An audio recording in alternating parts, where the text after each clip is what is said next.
Where are you watching from? Tell us your city or country in the comments. If you love mysterious Miss Marple stories, subscribe now so you don't miss the next case. Chapter 1. The Newsletter and the Bell.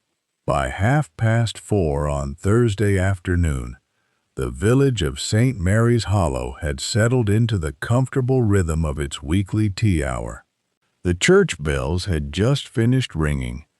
Mrs. Clara Bell was arranging lemon cakes on a silver tray in the parish hall, and 3 elderly ladies were discussing the upcoming harvest fete with the seriousness usually reserved for matters of national importance.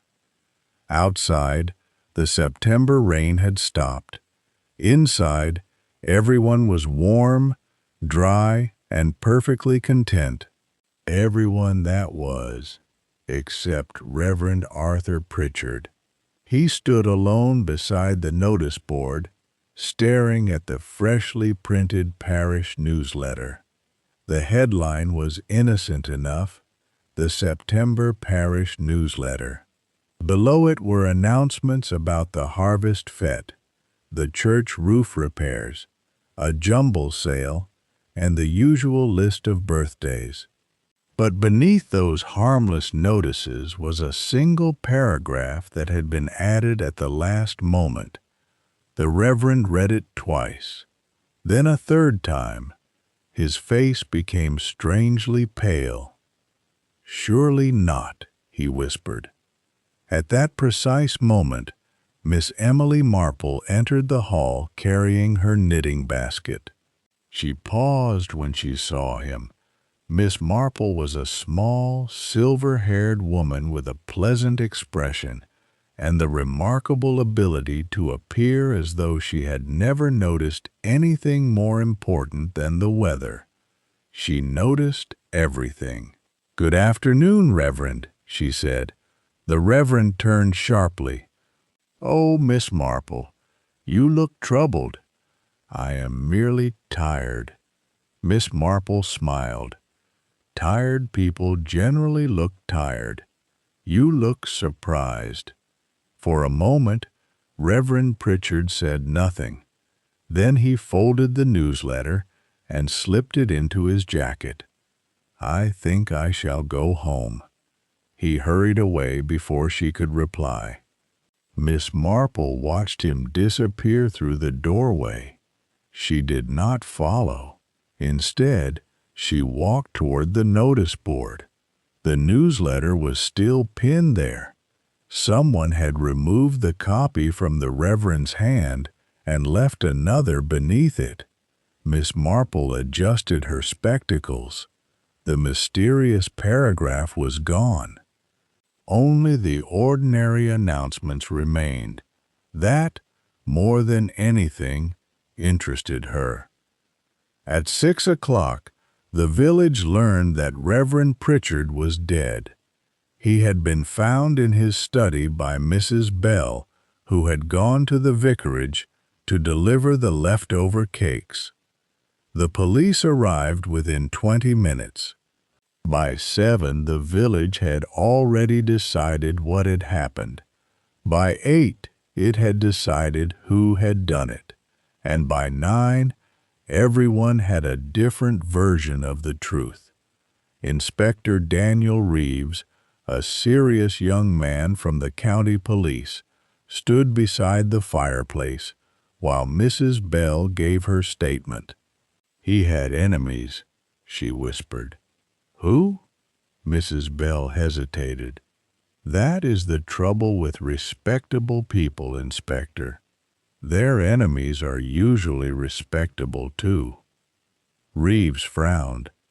"Did Reverend Pritchard receive any threats?" "No." "Arguments?" Mrs. Bell lowered her voice. "There was the newsletter." The inspector looked up. "What about it?" Mrs. Bell glanced toward the window. "Something was printed in it." "What?" "I don't know. You just said something was printed." "I said something was supposed to be printed." Reeves sighed. Mrs. Bell, please." She leaned closer. "Ask Miss Marple." The inspector followed her gaze.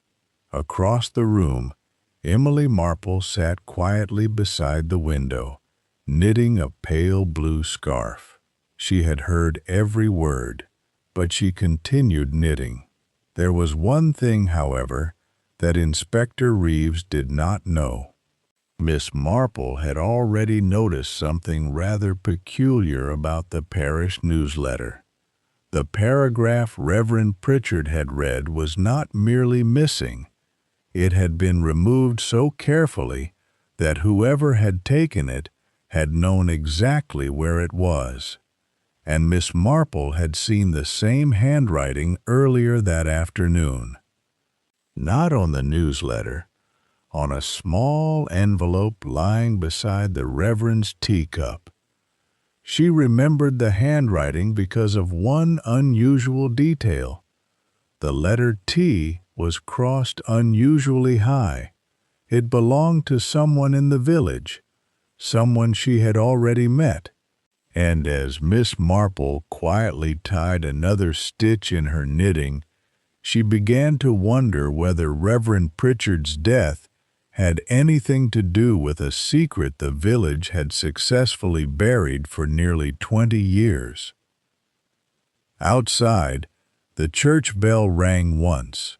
It was not the hour. No one in the room moved. Miss Marple slowly raised her eyes. "That," she murmured, "is very interesting indeed." Chapter 2. The Village Reacts. By 9 o'clock the following morning, St. Mary's Hollow had acquired 3 certainties. The first was that Reverend Arthur Pritchard had been murdered. The second was that the police were withholding something.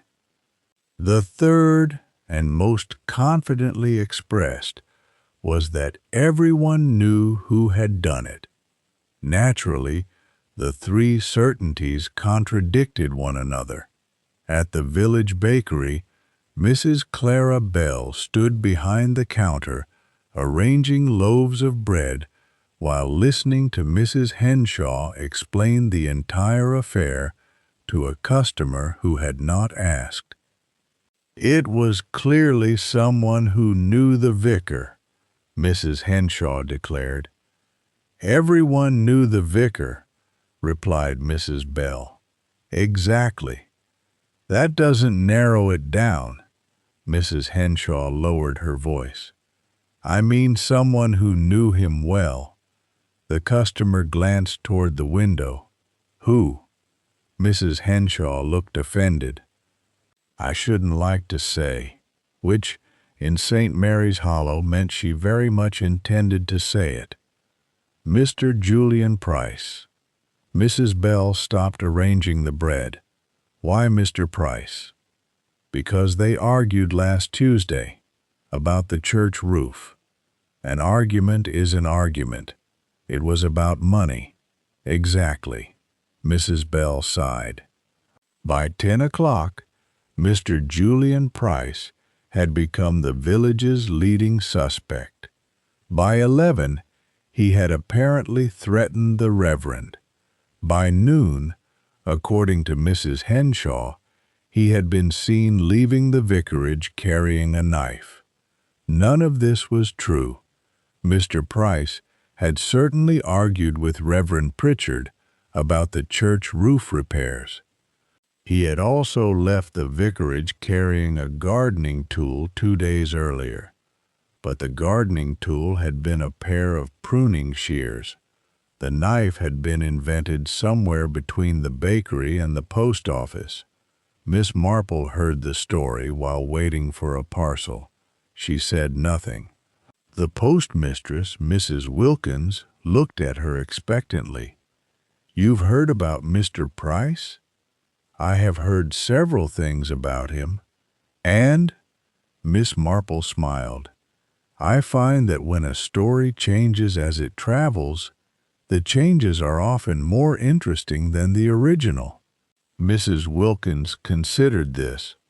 "Are you saying Mr. Price didn't do it?" I am saying nothing of the sort. That answer disappointed her. Miss Marple collected her parcel and left. Outside, a light wind stirred the leaves along the high street. She walked slowly toward the church. There were 2 police cars outside the vicarage. A uniformed constable stood beside the gate. Miss Marple gave him a polite nod. "Good morning." "Morning, ma'am. Has Inspector Reeves found anything?" The constable hesitated. "I'm not really supposed to say." "Of course not." She continued walking. After several steps, the constable called after her, "They found a cup." Miss Marple turned. "A cup?" "In the study." "What sort?" The constable frowned. "A china one." Miss Marple smiled. "Ah." Then she walked on. It was, she thought, a rather curious thing to mention. Inspector Reeves was not pleased when he discovered that Constable Miller had spoken to Miss Marple. She asked about the study. "No, sir." "What did you tell her?" "That we found a cup." Reeves stared at him. "You told her about the cup. I thought it was harmless." "It may be." Miller looked relieved. "But don't make a habit of it." Reeves returned to the study. Reverend Pritchard's desk stood beneath the window. Everything appeared orderly. There were books arranged neatly along one wall, correspondence stacked in piles, and a small brass clock ticking on the mantel. The Reverend's chair had been knocked backward. There were no obvious signs of a struggle. On the desk sat an empty saucer. The cup Miller had mentioned was on the floor. Reeves picked up his notebook. "Where is the tea?" "Gone." "Gone?" "Someone cleaned it up." Reeves looked sharply at him. "Who?" "Mrs. Bell." Of course, Mrs. Bell had been everywhere that morning. She had discovered the body, called the police, telephoned the church warden, and apparently found time to organize sandwiches for the constables. Reeves was beginning to suspect that Mrs. Bell could organize a funeral before the deceased had finished dying. He looked again at the desk. Something bothered him. The room was too neat. Murder rarely looked neat. Then he noticed the drawer. It was open by less than an inch. "What's inside?" "Letters." "Any missing?" "We don't know." Reeves pulled the drawer open. Envelopes, receipts, a collection of old parish notices, and beneath them a small bundle of papers tied with faded green ribbon. He touched it, then stopped. "Don't disturb this." "Yes, sir." Reeves stared at the ribbon. There was something about it that felt deliberate. Across the village, Miss Marple sat in the window of the Bluebell tea room. She had ordered tea and a slice of sponge cake. Mrs. Henshaw was sitting 2 tables away. That was unfortunate. "I simply cannot understand why the police haven't arrested him," Mrs. Henshaw said. "Who?" asked the woman beside her. "Mr. Price." "Perhaps because they have no evidence." "Evidence?" Mrs. Henshaw gave a little laugh. "My dear, people don't need evidence when the truth is obvious." Miss Marple stirred her tea. She had heard that sentence before, many times, usually just before someone discovered they had been wrong. The door opened. Mr. Julian Price entered. Conversation stopped. He was a tall man in his late 50s, with silver hair and a tired expression. He paused when he saw the room. Then he walked directly to the counter. "Tea, please." No one answered. The waitress finally moved. Mr. Price took the cup and sat alone. Mrs. Henshaw whispered something. Mr. Price looked over. "I know what you're saying." The room became silent. "I know what everyone is saying." He placed his cup down. "I argued with Reverend Pritchard." "Yes." "Why?" someone asked. "Because he refused to publish something in the newsletter." Miss Marple's knitting needles stopped. Only for a second. "What was it?" asked Mrs. Henshaw. Mr. Price looked toward her. "You should ask him." A strange silence followed. Then Mr. Price stood.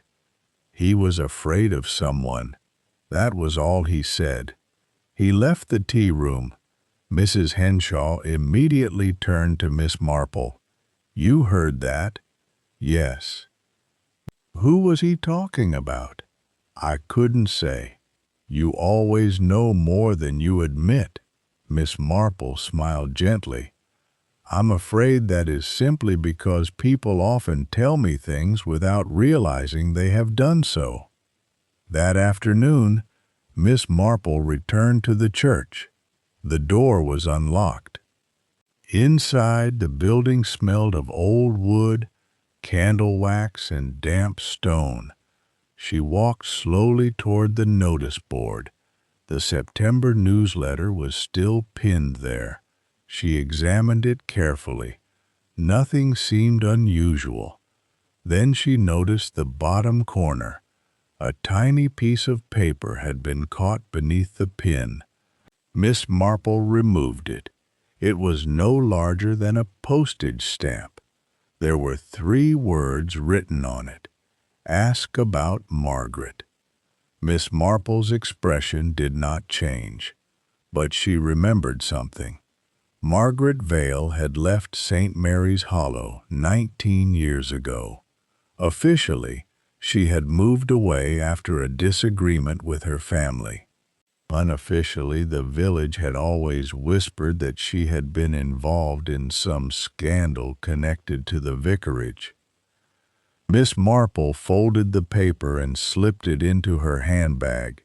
She was about to leave when the church bell rang again. Once, just as it had the previous evening. Miss Marple looked upward. The bell rope hung motionless. There was no one in the bell tower. At least, there was no one who was supposed to be there. She waited. Nothing happened. Then she noticed muddy footprints near the side door. Small footprints, fresh ones. Miss Marple bent slightly to examine them. They led from the churchyard toward the vestry, and stopped abruptly. She straightened. Someone had come into the church that morning. Someone who knew about Margaret Vale, and someone who apparently did not want the parish newsletter to tell the village what had happened 19 years ago. Miss Marple picked up her umbrella. "People are very strange," she murmured. Then, after a thoughtful pause, she added, "and they are often most careless when they believe they are being clever." She walked quietly out into the afternoon rain. Behind her, the church bell remained silent. But somewhere in St. Mary's Hollow, someone was beginning to worry that Miss Marple had noticed too much. Chapter 3. The First Investigation. By Saturday morning, St. Mary's Hollow had become a village divided between those who believed Reverend Pritchard had been killed because of the parish newsletter and those who believed the newsletter had nothing to do with it. There were, naturally, very few people who admitted to being uncertain. At the vicarage, Inspector Reeves had reached the same conclusion as everyone else.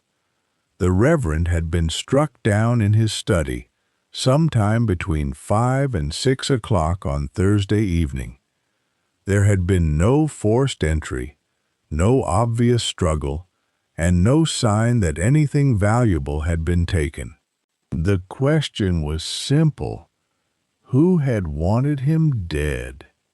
The answer, however, seemed to become less simple every hour. Mr. Julian Price remained the obvious suspect. He admitted arguing with Reverend Pritchard. He admitted wanting something printed in the newsletter. And, most inconveniently, he refused to explain exactly what that something had been. Inspector Reeves found him in his garden shortly after 10. Mr. Price was cutting back a rose bush.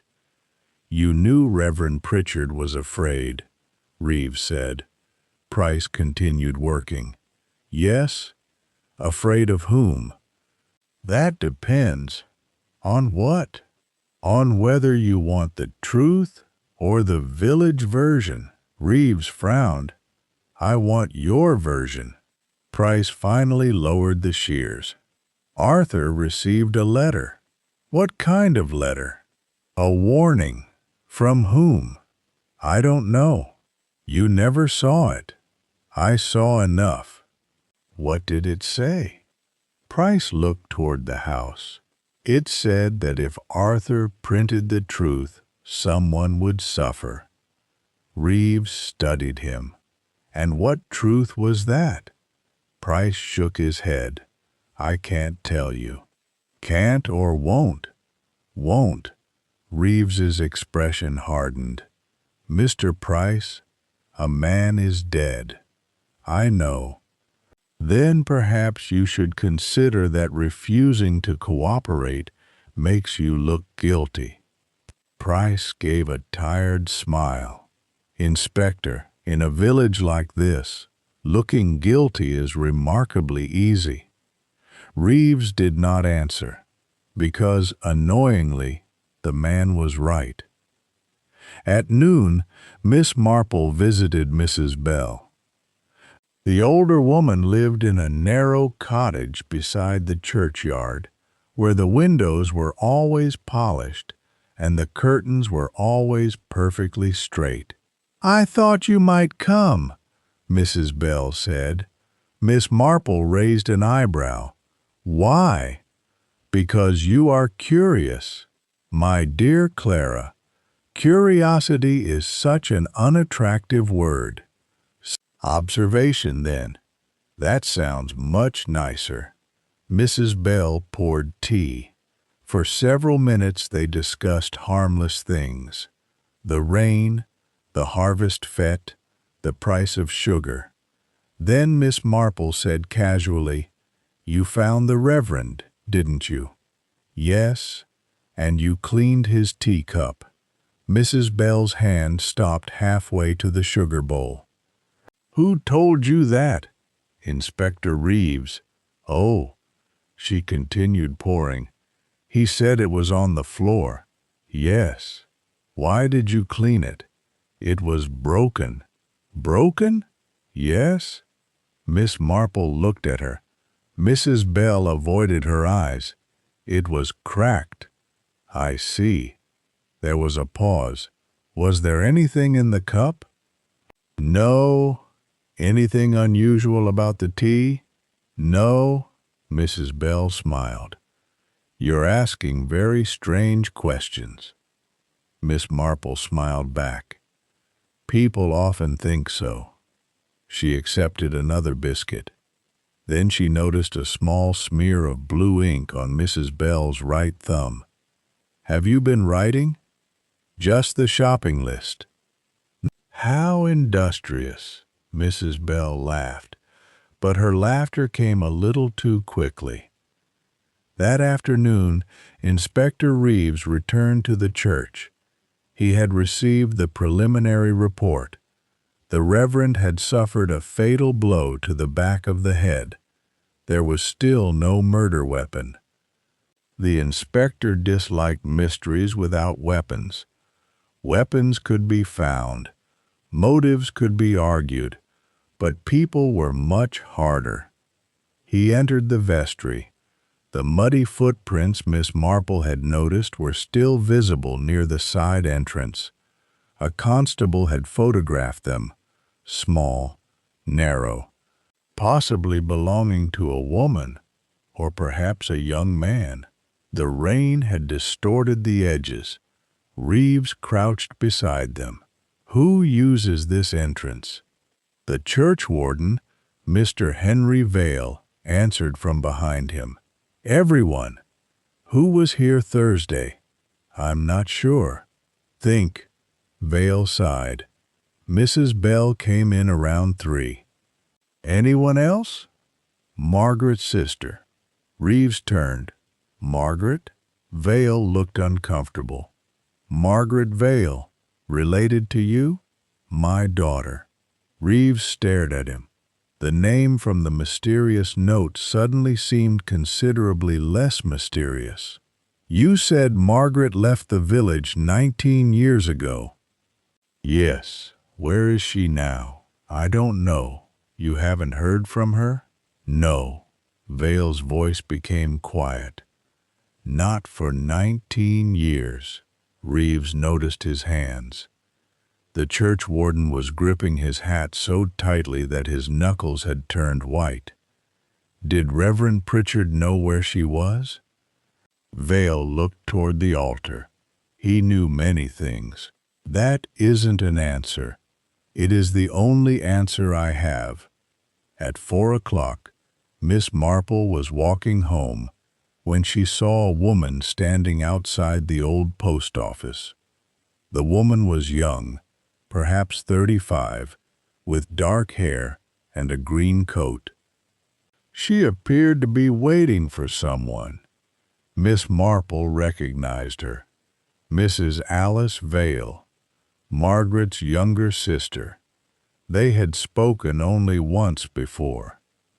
"Good afternoon," Miss Marple said. The woman turned.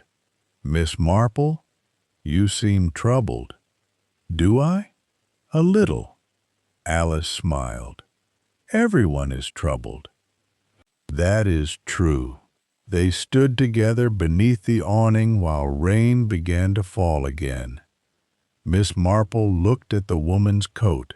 There was a small tear near the pocket. "Your sister used to mend things beautifully," she said. Alice's expression changed, only slightly, but Miss Marple noticed. "You knew Margaret?" Alice asked. "I remember her." "Then you remember what happened." "I remember what people said happened." Alice looked away. "That is not the same thing." "No," Miss Marple agreed. For several seconds, neither spoke. Then Alice said, "Reverend Pritchard was going to tell them." "Tell whom?" "The village." "About Margaret?" Alice nodded. "He said the truth had been hidden too long." Miss Marple's eyes remained gentle. "And you didn't want him to tell it." "I wanted him to be careful." "That is not quite the same thing." "No." Alice looked toward the church tower. "Some truths destroy people even when they are true." Then she walked away. Miss Marple watched her disappear around the corner. She did not call after her. Instead, she looked at the church. For 19 years, the village had accepted one simple explanation for Margaret Vale's disappearance. Yet now 3 people had independently suggested that explanation was false. Mr. Price had known about the Reverend's warning. Henry Vale clearly feared something connected to his daughter, and Alice Vale had returned to the village at precisely the moment Reverend Pritchard was preparing to reveal an old secret. It would have been very easy to conclude that one of them was the murderer. Miss Marple knew better. The person who benefited most from suspicion was not always the person who had committed the crime. Sometimes, she reflected, The cleverest murderer was the one who allowed everyone else to choose the suspect. That evening, Inspector Reeves received an unexpected visitor. Mrs. Wilkins, the postmistress, arrived at the police station carrying a small envelope. "I found this behind the counter," she said. "Was it addressed to anyone?" "No." Reeves opened it carefully. Inside was a single sheet of paper. There were only 6 words. The newsletter was never meant for him. Reeves read it twice. "Who found this?" "I did." "When?" "This afternoon." "Why didn't you bring it immediately?" Mrs. Wilkins hesitated. "Because I was frightened." "Of what?" She looked toward the station door. "Because I recognized the handwriting." Reeves leaned forward. "Whose?" Mrs. Wilkins swallowed. "I can't be certain." "But you have an idea." "Yes." "Tell me." She looked down at the letter. "It belongs to someone who was at the vicarage on Thursday." Reeves waited. Finally, she whispered the name. And somewhere across the village, unaware that the police had just been given their first genuinely dangerous lead, Miss Marple sat beside her window and carefully examined the tiny piece of paper she had found beneath the church notice board. "Ask about Margaret." She turned it over. There was nothing written on the back, but there was a faint scent of lavender. Miss Marple knew that scent, and suddenly one small detail from Thursday afternoon seemed much more important than it had first appeared. Chapter 4. The Name in the Letter. Inspector Reeves stared at Mrs. Wilkins. For several seconds, neither of them spoke.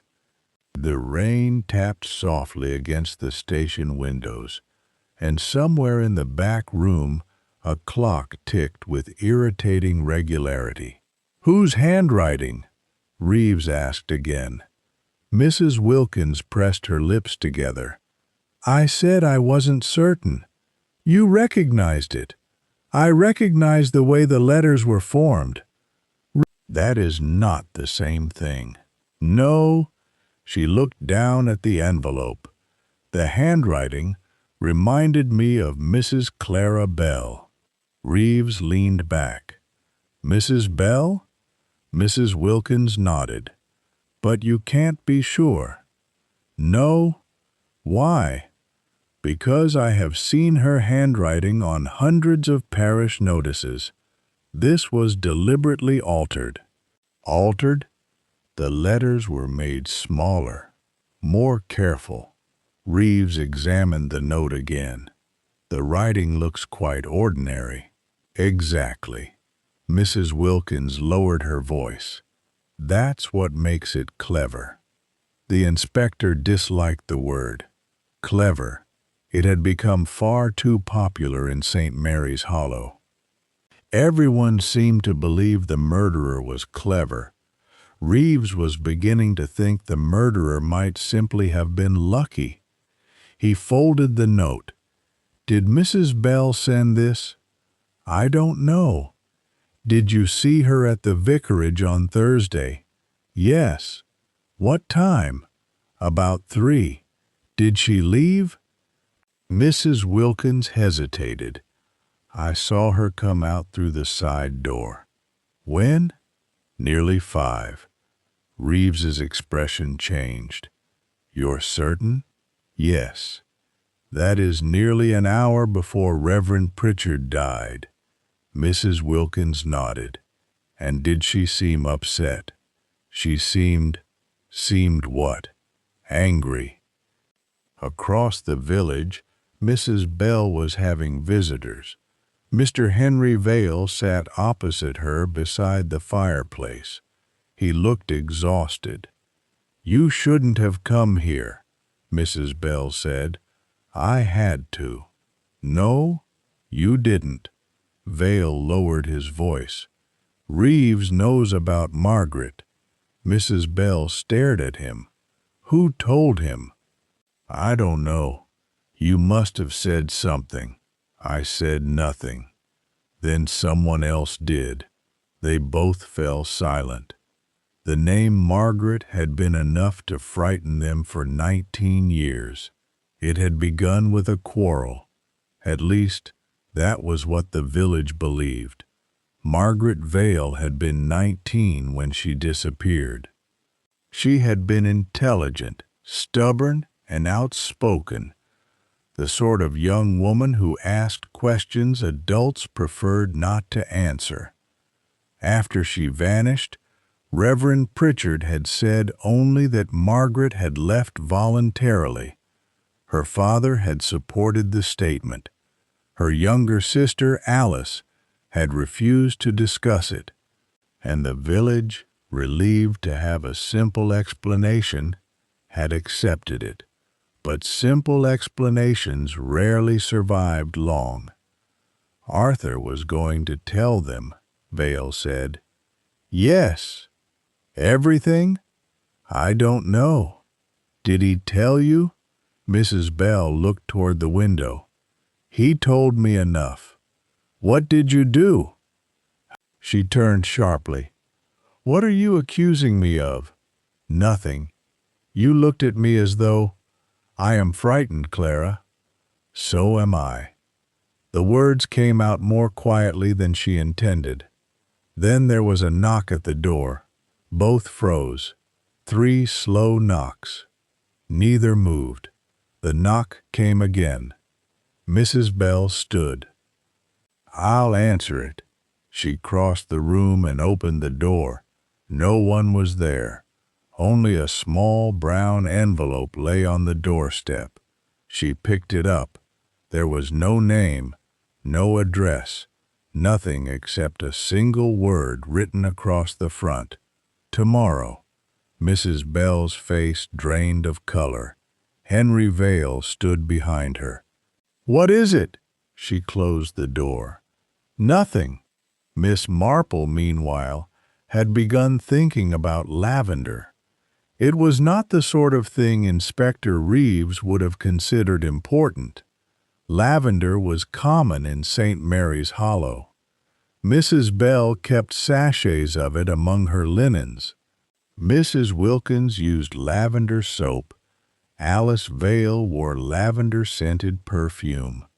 Even the church had dried lavender hanging near the vestry during summer.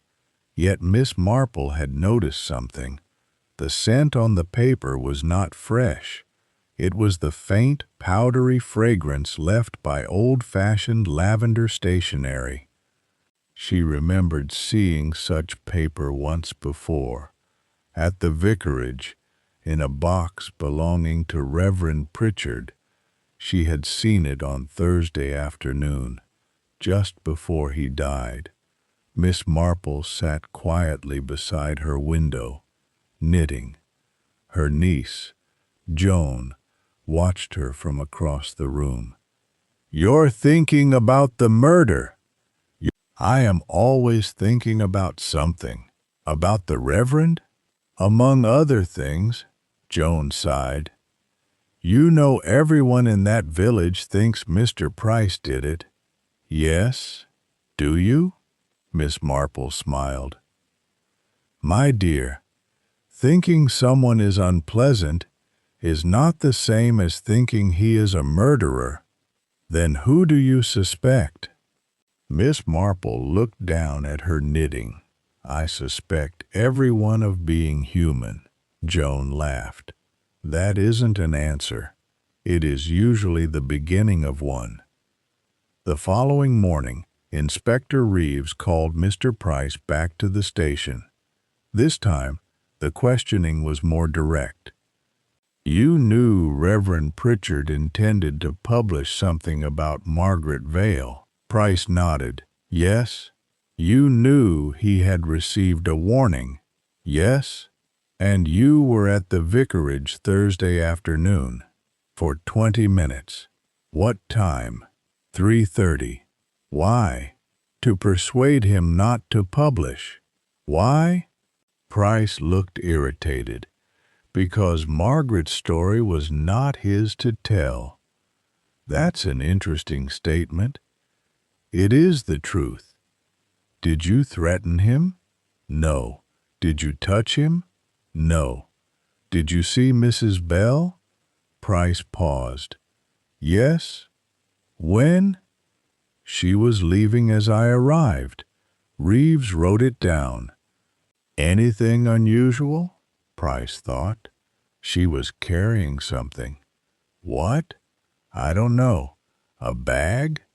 No. A book? No. What then? Price frowned.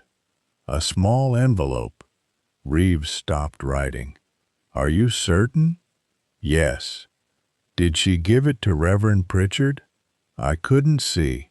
Reeves closed his notebook. Thank you. Price stood. You're going to arrest her. I didn't say that. But you want to. Reeves gave him a cold look. I want the truth. Price smiled bitterly. Then you're going to have trouble finding it. At noon, Miss Marple walked to the vicarage. The police allowed her into the garden, but not the house. She seemed perfectly content with that.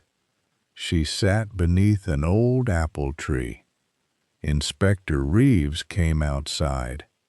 I suppose you've come to investigate. Oh, no. Then why are you here? I wanted to see the garden. Reeves looked unconvinced. Miss Marple glanced toward the kitchen window. Mrs. Bell was here Thursday. Yes, she stayed rather a long time. We know, and Mr. Price arrived shortly afterward. Yes. Did anyone see Reverend Pritchard between 5 and 6? Reeves hesitated. We're still establishing that. I see. Miss Marple picked up a fallen apple. There is something rather peculiar about villages. What? Everyone notices when someone enters a house. She turned the apple in her hand. But no one notices when someone leaves. Reeves studied her. What are you suggesting? Nothing at all. She smiled. Then she noticed a small wooden box beside the garden shed. May I? Reeves followed her. The box contained old gardening tools, string, labels, and a pair of worn gloves. Miss Marple touched the gloves. Then she stopped. There was a faint purple stain on one fingertip.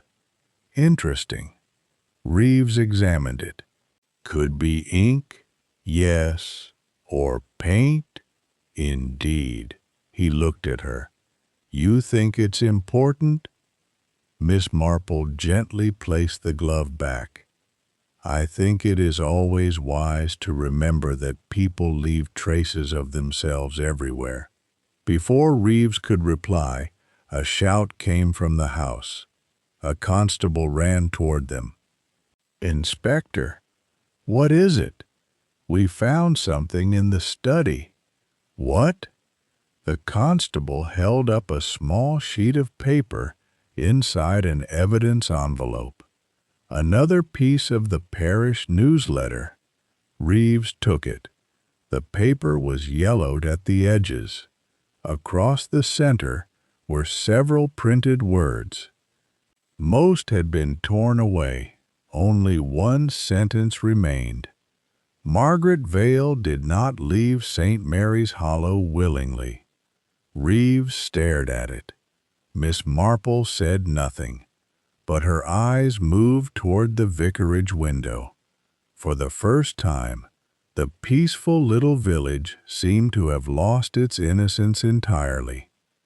Someone had spent 19 years keeping Margaret's secret, and now someone was killing to make certain it stayed buried. Chapter 5. The Missing Page. For several moments, Nobody in the vicarage study moved. Inspector Reeves held the torn piece of the parish newsletter beneath the window light.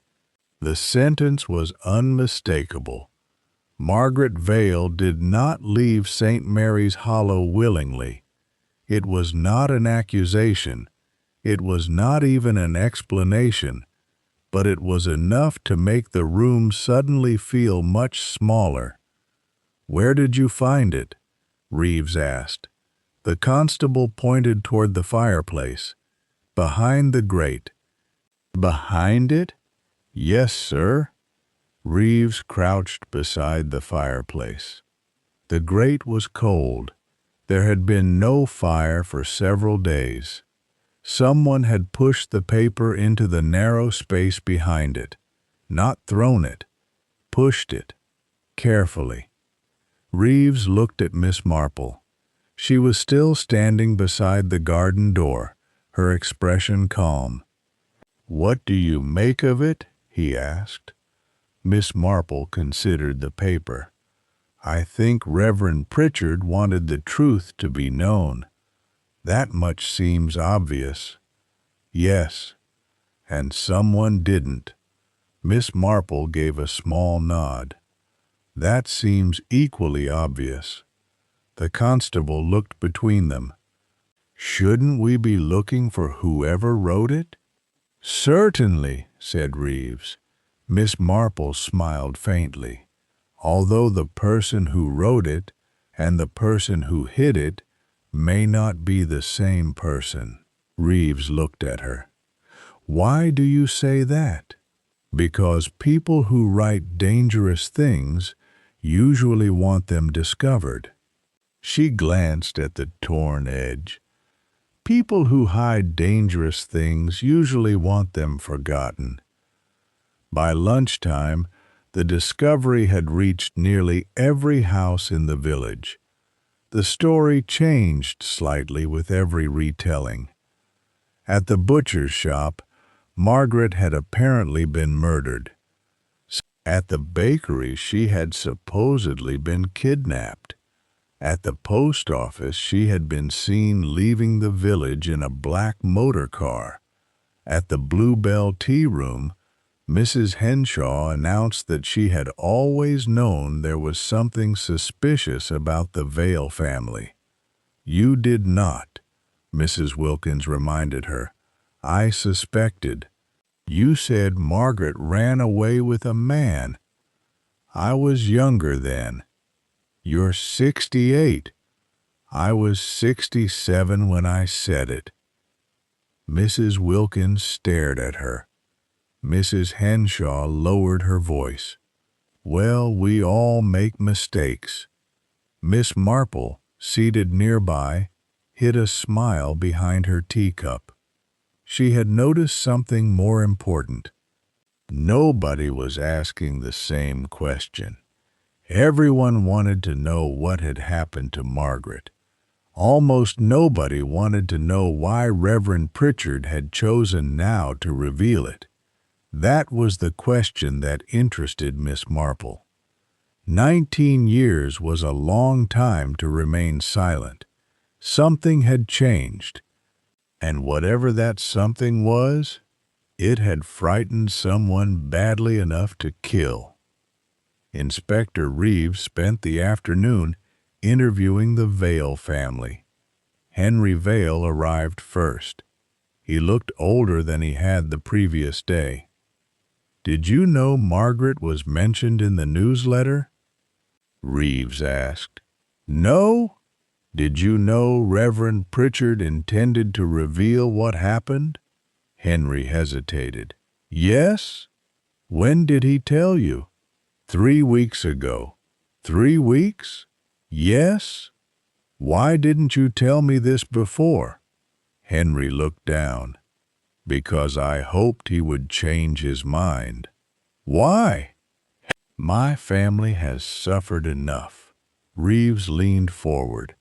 "What exactly happened 19 years ago?" Henry's jaw tightened. "Margaret disappeared. I know that. She left home one evening." "Did she?" Henry looked up. What do you mean? You just said she left home. Yes. Was she seen leaving? No. Did she take luggage? No. Money? No. Her passport? No. Personal belongings? Henry's silence answered before he did. Very few. Reeves wrote something in his notebook. Then why did everyone believe she left voluntarily? Because Reverend Pritchard said so. Why would he say that? Henry looked toward the window. I don't know.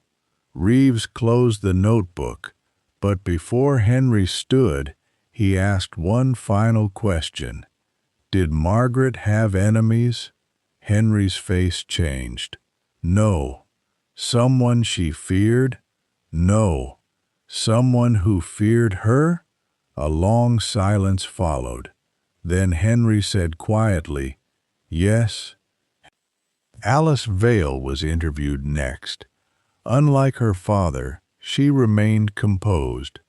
Too composed, Reeves thought. Did your sister know Reverend Pritchard well? Yes. Were they friends? Not exactly. What were they? Alice looked at him. Complicated. That isn't helpful. It is accurate. Reeves placed the torn newsletter on the table. Did you know he was going to publish this? Alice stared at the words. Yes. Who else knew? I don't know. Your father? Yes. Mrs. Bell? Alice hesitated. Yes. Mr. Price? Yes. Anyone else? She shook her head. Reeves watched her carefully. You returned to the village shortly before the murder. I returned because Reverend Pritchard contacted me. When? 2 weeks ago. Why? He said he had found something. What? I don't know. Did he tell you? No. What did you think he had found? Alice looked away. The truth? Reeves sighed. Everyone keeps using that word. Alice's expression hardened. Because everyone has spent 19 years lying. That evening, Miss Marple visited the church alone. The rain had stopped, leaving the churchyard damp and shining beneath the fading light. She walked slowly along the stone path. Near the side entrance, she stopped. The muddy footprints from Thursday had almost disappeared, but one remained, a narrow print near the doorstep. Miss Marple bent down. There was something caught inside it, a tiny thread of green wool. She carefully removed it. Green. Not bright green, a muted, old-fashioned shade. She remembered seeing that color recently, Mrs. Bell's cardigan, but she also remembered Alice Vale's scarf, and, on Thursday afternoon, Mr. Price had been wearing a green wool waistcoat. 3 possibilities. Miss Marple slipped the thread into her handbag. Then she noticed something else. The church door was unlocked. She pushed it open. Inside, the air was cold. The nave was empty. Miss Marple walked toward the vestry. She stopped before reaching it. Someone was humming, very softly, a familiar hymn. Miss Marple remained perfectly still. The humming stopped. Is someone there? She called. No answer. She moved toward the sound. The vestry door was slightly open. Inside, everything appeared undisturbed, except for one thing. A drawer stood open. Miss Marple approached it. Inside were old church records, births, marriages, deaths. and beneath them an empty space. Something had been removed. She touched the edge of the drawer. There was dust everywhere except for one clean rectangular patch. A document had recently been taken. Miss Marple did not disturb anything further. Instead, she closed the drawer. Then she heard footsteps behind her. She turned. Alice Vale stood in the doorway. Neither woman spoke for a moment. "You startled me," Alice said. "I apologize." "What are you doing here?" "I was about to ask you the same question." Alice glanced toward the open drawer. "I came to look for something." "Did you find it?" "No." Miss Marple studied her face. "What were you looking for?" Alice hesitated. "A record." "Of Margaret?" "Yes." "Why?" "Because I think Reverend Pritchard changed it." Miss Marple remained silent. Alice took a breath. Margaret's disappearance was recorded as though she had left voluntarily. "And you believe that was false?" "I know it was." "Then why didn't you say so 19 years ago?" Alice's eyes filled with anger. "Because I was 16. The words hung between them. "I was 16, she repeated, "and my father told me to keep quiet." Miss Marple's expression softened. "Why?" "Because he said people would be hurt." "Who?" Alice shook her head. "I don't know." Then she turned toward the door. Before leaving, she stopped. "Miss Marple?" "Yes?" "Don't trust anyone who says Margaret's disappearance was an old matter." Alice looked toward the dark churchyard.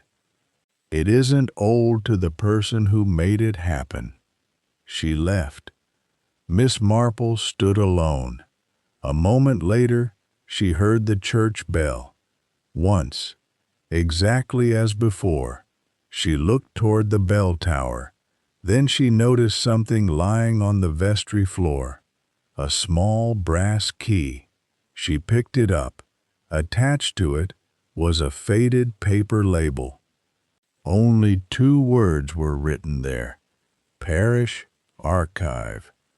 Miss Marple looked toward the locked archive cupboard at the far end of the vestry. For the first time, her expression became completely serious. Someone had removed a document from the church records. Someone had hidden part of the newsletter. And someone had begun ringing the church bell at precisely the same unexplained moment each evening.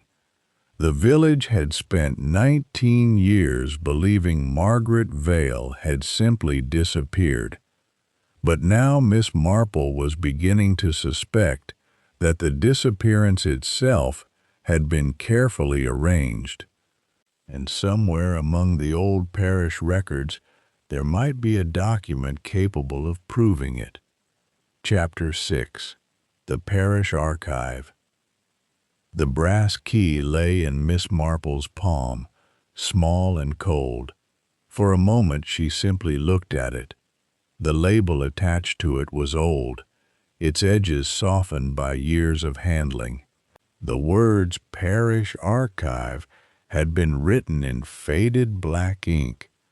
Miss Marple knew that churches, like villages, had excellent memories.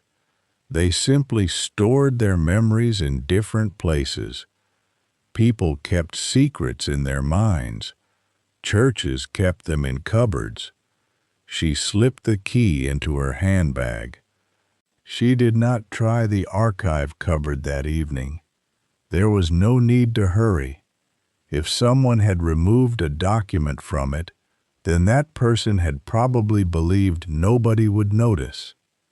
Miss Marple had discovered that people who believed themselves clever often made the same mistake. They assumed that everyone else was looking in the wrong direction. The next morning, Inspector Reeves arrived at the church shortly after 8. He found Miss Marple waiting beside the vestry door. "I was told you found something," he said. "A key." "Where?" "On the floor." "Near the archive cupboard?" "Yes." Reeves held out his hand. Miss Marple placed the key in it. He examined the label. "Did you touch anything else?" "No." "Did you see who dropped it?" "No." "Did you see anyone leave the church?" "Alice Vale was here." Reeves's expression tightened. "When?" "Yesterday evening." "What was she doing?" "Looking for a record." "What record?" "A record concerning Margaret." Reeves sighed. "Of course." He looked toward the archive cupboard. "Did she have this key?" "I didn't notice." "That matters." "Yes." Miss Marple smiled. "I thought it might." Reeves unlocked the cupboard. Inside were shelves of parish registers, account books, correspondence, and old committee minutes. Dust covered nearly everything. Nearly. Reeves noticed a clean space on the second shelf. What was here? Miss Marple leaned closer. "Something fairly large." "How do you know?" "The dust." Reeves gave her an impatient look. "You really do notice everything, don't you?" "Not everything," she paused. "Only the things people overlook." He reached into the empty space. Behind it lay a small envelope. It was sealed. On the front was written, "For Reverend Pritchard." Private Reeves opened it carefully. Inside was a single folded sheet. He read it, then read it again. "What does it say?" Miss Marple asked. Reeves handed it to her. The letter was dated 19 years earlier. There were only 4 lines. Margaret Vale had not left the village voluntarily. She had discovered something she was never meant to see. If the truth becomes known, another family will be destroyed. The final line had been signed only with an initial, E. Miss Marple looked at the handwriting. "Do you recognize it?" "Not yet. But you have an idea." "I have several." "That sounds dangerous." "Only if I am right." Miss Marple folded the letter carefully. "What did Margaret discover?" Reeves shook his head. "That is what we need to find out." At 10 o'clock, the village heard that the police had discovered an old letter. By 11, the letter had become a confession. By noon, it was supposedly a list of names. By 1, Mrs. Henshaw claimed the Reverend had kept a secret ledger containing evidence against half the village. Miss Marple heard the story at the bakery. Mrs. Bell was there. She was unusually quiet. Miss Marple watched her choose a loaf of bread. "Good morning, Clara." "Good morning. You seem tired." "I didn't sleep." "That is unfortunate." Mrs. Bell looked at her. "Did the police tell you about the letter?" "No, but you know about it." "I heard something." Mrs. Bell's fingers tightened around the paper bag. "People talk too much." "Yes," said Miss Marple, "and most of what they say isn't true." "Very often." Mrs. Bell looked relieved. Then Miss Marple added gently, "Although sometimes the truth is hidden inside it." The relief vanished. For a moment, Mrs. Bell looked frightened. Then she smiled. "You always were a strange woman, Emily." "I have been told that." Mrs. Bell left. Miss Marple watched her through the window. Across the street, Henry Vale was standing beside the church gate. He was watching Mrs. Bell. When she disappeared around the corner, he turned and walked away. Miss Marple noticed that too. That afternoon, Inspector Reeves questioned Henry Vale again.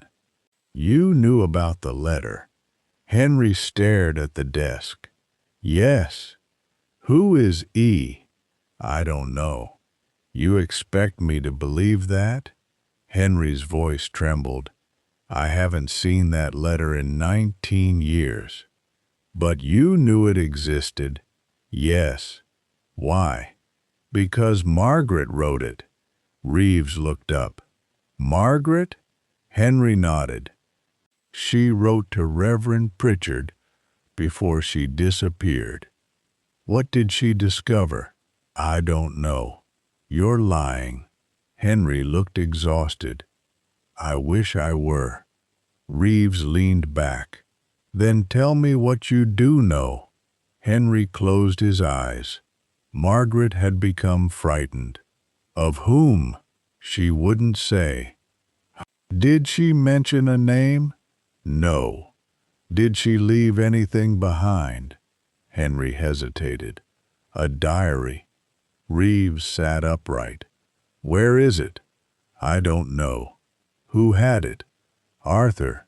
"Reverend Pritchard?" "Yes." "When did he get it?" "The night Margaret disappeared." Reeves stared at him. "And you never asked for it?" "I was afraid." "Of what?" Henry looked directly at him. "That if I asked the wrong question, someone would know I was looking." At dusk, Miss Marple returned home. She found a small envelope beneath her front door. There was no stamp, no address, only her name. She opened it. Inside was a scrap of green paper. 3 words were written across it. "Stop asking questions." Miss Marple read it once. Then she placed it beside her teacup. She did not appear frightened, but she did become thoughtful. The warning was interesting, not because it threatened her, because of its timing. Someone knew she had discovered the archive key. Someone knew she had spoken with Alice. And someone had noticed her questions. Miss Marple folded the paper. Then she heard footsteps outside. She looked toward the window. A shadow passed across the curtain. She stood. The footsteps stopped. Miss Marple waited. Nothing. She opened the door. The garden was empty. Only the wind moved through the hedges. But near the gate was something she had not seen before. A small wooden matchbox. She picked it up. Inside was a single match. The match had been dipped in blue wax. Miss Marple's eyes narrowed. She remembered the blue ink on Mrs. Bell's thumb. But wax was not ink, and the match could have been planted deliberately. That was the difficulty with clues. They could tell the truth. They could also tell a carefully prepared lie. That evening, Inspector Reeves received another telephone call.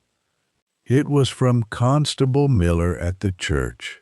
"Sir, you should come here." "Why?" "We found the archive cupboard open." "It was already open." "No, sir." Miller's voice sounded nervous. "The cupboard was locked when we left." Reeves grabbed his coat. "What was taken?" "Ah, we don't know." "Then find out. There is something else." "What?" "We found a diary." Reeves stopped. "Whose?" "Maggie's." When Reeves reached the church, the diary was lying on the vestry table. It was old and badly worn. The cover was dark green. A silver clasp had been broken away. Reeves opened it. Most of the pages had been torn out. Only the final 3 remained. The first contained a single sentence. "He knows I saw him." The second was blank. The third contained a name. Reeves stared at it. He had expected the name to belong to one of the obvious suspects. It did not. He looked toward Miss Marple, who had arrived quietly behind him. "What do you think?" he asked. Miss Marple read the name. Her expression remained composed, but she recognized it. So did Reeves. It belonged to someone everyone in St. Mary's Hollow considered completely innocent. Someone who had never been mentioned as a suspect. Someone who had been close to Reverend Pritchard for many years. And most troubling of all, someone who had a perfectly ordinary reason for being inside the church on the evening of the murder. Miss Marple closed the diary. "Inspector," she said softly, "I think we may have been looking at this village from the wrong side." Reeves frowned. "What does that mean?" Miss Marple glanced toward the darkened church windows. "It means that sometimes the person standing closest to the truth is the one everyone trusts most." Outside, the church bell rang once. Neither of them spoke, and somewhere in the village, the person whose name appeared in Margaret Vale's diary had just learned that the missing pages might no longer be missing. Chapter 7. The name in Margaret's diary. The name in Margaret Vale's diary remained on the page between them. Inspector Reeves read it once more. Then he closed the diary. Miss Marple said nothing. She had learned long ago that silence could be more useful than questions. People often rushed to fill silence, and when they did, they frequently revealed things they had intended to keep hidden. Reeves was not particularly good at silence. "Are you certain?" he asked. "Yes." "You recognize the name?" "Yes." "And you aren't surprised?" Miss Marple looked at him. "I am surprised by many things." "Such as?" "That the diary was found now." Reeves frowned. "What do you mean?" If someone wanted to conceal Margaret's diary for 19 years, why would they suddenly allow it to be discovered? Reeves glanced at the worn green cover. "You think it was planted?" "I think we should consider the possibility." The inspector opened the diary again. The final page contained only a name. No explanation, no accusation, nothing that could prove whether Margaret had written it before disappearing or whether someone had added it later. "Handwriting analysis may help," Reeves said. "Perhaps. You don't sound convinced. Handwriting can tell you who held a pen." Miss Marple folded her hands. "It cannot always tell you why." By breakfast the following morning, St. Mary's Hollow had chosen a new suspect, Mr. Henry Vale. The theory was simple. Margaret was his daughter. He had lied about her disappearance. He had argued with Reverend Pritchard. He had known about the old letter. And now his name was being whispered in connection with the diary. By 9 o'clock, Mrs. Henshaw had decided that Henry Vale had killed both Margaret and the Reverend. By 10, she had apparently confessed this theory to 3 separate people. By 11, she had added a motive. "Money," she announced at the bakery. "What money?" Mrs. Wilkins asked. "I don't know." "Then how can you say it was money?" Mrs. Henshaw looked offended. There is always money. Miss Marple, waiting patiently for a loaf of bread, smiled.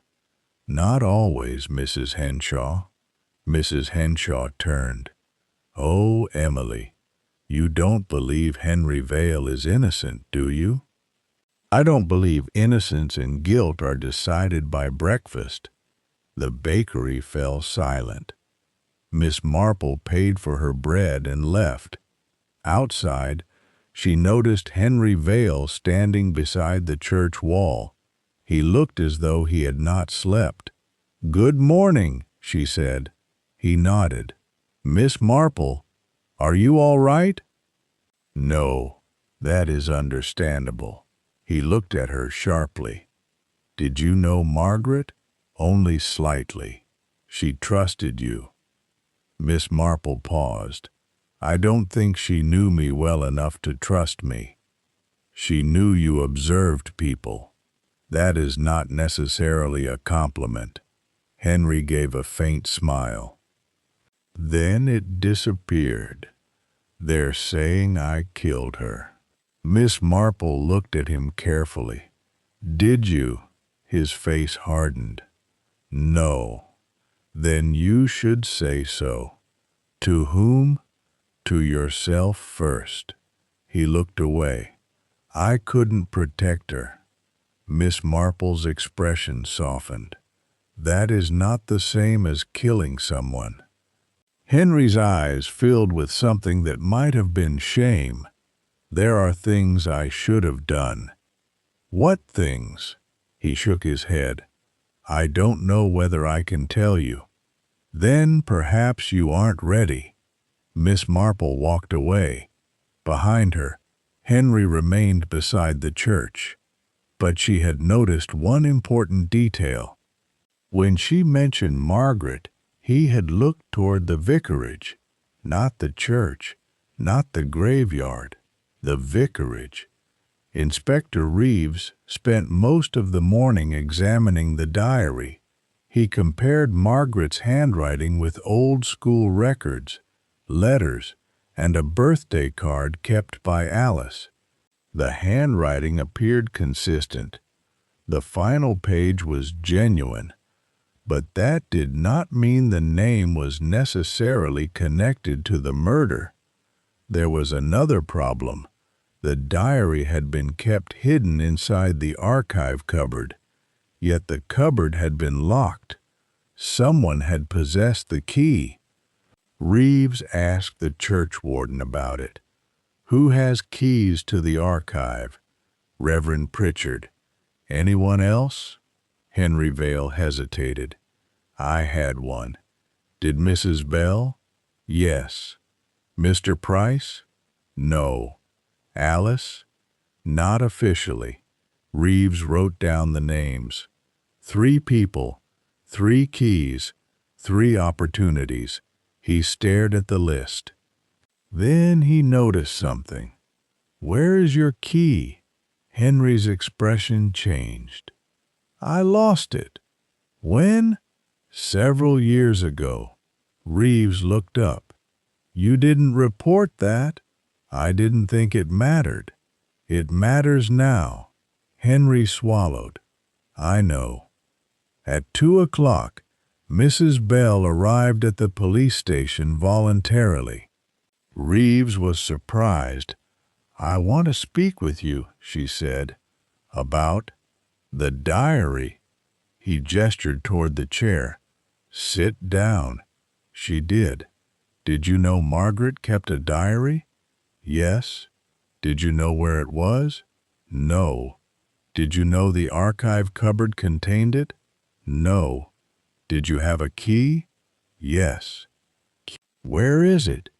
"At home." "May I see it?" She hesitated. "Of course." Reeves watched her carefully. "Why did you come here?" Mrs. Bell looked down at her hands. "Because I think someone is trying to make me look guilty." "Why?" "I don't know. Perhaps because you are guilty." She looked up sharply. "I did not kill Reverend Pritchard." "Did you threaten him?" No? Did you argue with him? Yes. About Margaret? Mrs. Bell was silent. Reeves leaned forward. Mrs. Bell? She sighed. Arthur wanted me to tell the truth. What truth? About the night Margaret disappeared. What did you know? Mrs. Bell closed her eyes. I saw her. Reeves froze. You saw Margaret that night? Yes.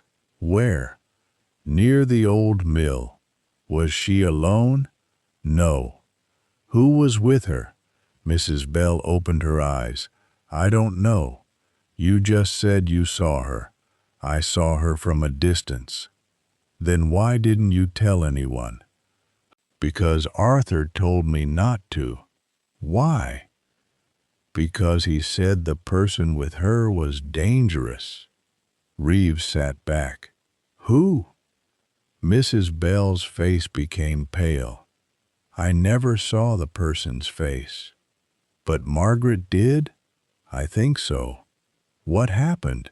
Mrs. Bell looked toward the window. Margaret was arguing with someone. Man or woman? A man. Then what? She walked away. Alive? Yes. Are you certain? Yes. What happened afterward? I went home. And the next morning? Everyone said Margaret had left. Reeves stared at her. Why did Reverend Pritchard tell the village otherwise? Mrs. Bell shook her head. I don't know. But you knew the truth was different. Yes. Then why keep silent for 19 years? Mrs. Bell looked at him. Because I was afraid. Of the man? She nodded. Do you know who he was? No. But the hesitation was unmistakable. Reeves saw it. So did Miss Marple. She had quietly entered the station several minutes earlier and was standing near the door. Mrs. Bell noticed her. Their eyes met. Miss Marple said nothing. Mrs. Bell lowered her gaze.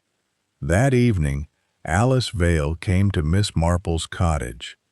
I know what you found, she said. Miss Marple poured tea. I haven't told anyone what I found. You didn't have to.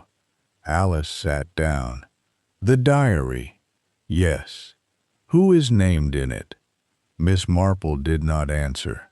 Alice looked frightened. Is it my father? No.